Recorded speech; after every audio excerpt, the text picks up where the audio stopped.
Mon podcast IMO.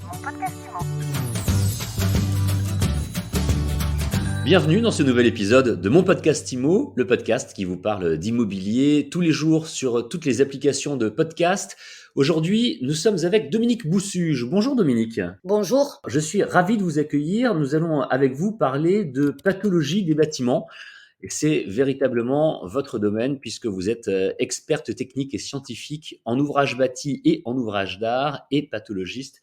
Vous allez pouvoir répondre à des questions très simples finalement. Si on achète, à quoi faut-il faire attention? Que faut-il inspecter, j'allais dire en priorité? On va faire plusieurs épisodes ensemble et le premier épisode, je vous propose qu'on s'intéresse au béton. Le béton, on ne le sait pas toujours, il a une durée de vie limitée.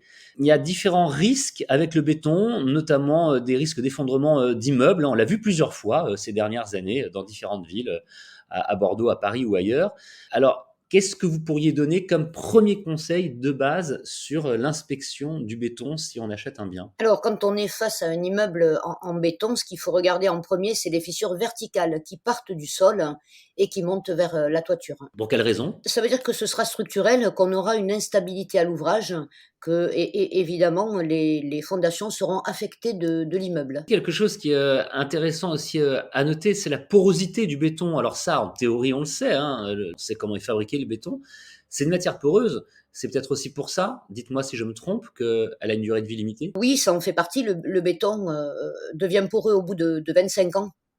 Ouais. Il y a des petits trous qui se forment et évidemment l'air rentre, plus l'humidité et c'est ce qui fait corroder les aciers, les fers rouillent et c'est à partir de là qu'on a des instabilités à l'ouvrage. Alors à propos de fer qui rouille, puisqu'évidemment on parle de béton armé, il y a un autre souci, c'est lorsqu'il y a un incendie dans un immeuble, dans une maison, il faut, j'imagine, après inspecter la qualité des bétons parce que les fers, eux, peuvent fondre avec cet incendie. Oui, quand, un mur en béton reste plus de 2 heures sous les flammes, il faut savoir que la température va monter, très rapidement au-delà de 1 300 degrés et le béton devient une masse fondue.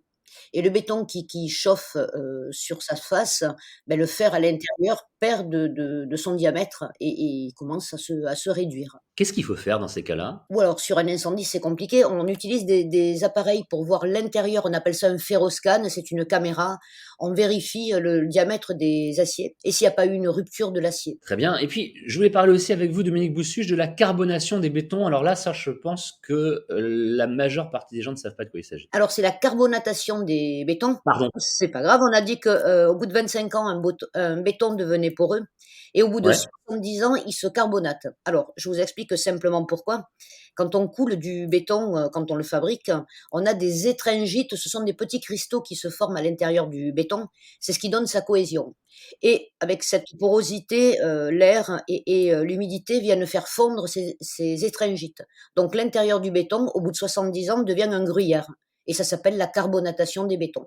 Donc plus de stabilité du tout. Quand je vous disais que la plupart du temps, on ne sait pas de quoi il s'agit, la preuve, je me suis même trompé sur le mot. C'est bien la carbonatation des bétons, effectivement. Pour résumer en quelques mots, je vais acheter une maison, je vais acheter un appartement ou un immeuble.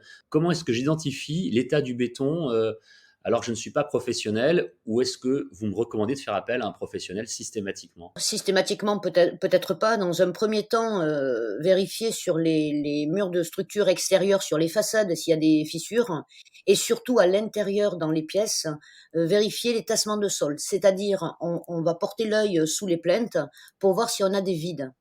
Et si vraiment, on a des vides différentiels, c'est-à-dire en bas d'un mur, si on a 1 centimètre et sur l'autre côté du mur, ça vient se refermer, on appelle ça un tassement différentiel et là, il y a une instabilité. Donc c'est qu'à partir de, j'allais dire, grosses fissures et gros tassements qu'on fait appel, évidemment à un expert en bâti. Je crois que j'ai déjà vu ça. Rétrospectivement, ça ne me rassure pas. Merci pour vos éclairages, Dominique Boussuge. On en a appris aujourd'hui beaucoup plus grâce à vous et en quelques minutes sur le béton, sur la pathologie, les pathologies du béton. On vous retrouve rapidement pour un nouvel épisode de mon podcast IMO. Merci à vous. Je rappelle, Dominique, que vous êtes experte technique et scientifique en ouvrage bâti et en ouvrage d'art, que vous êtes pathologiste.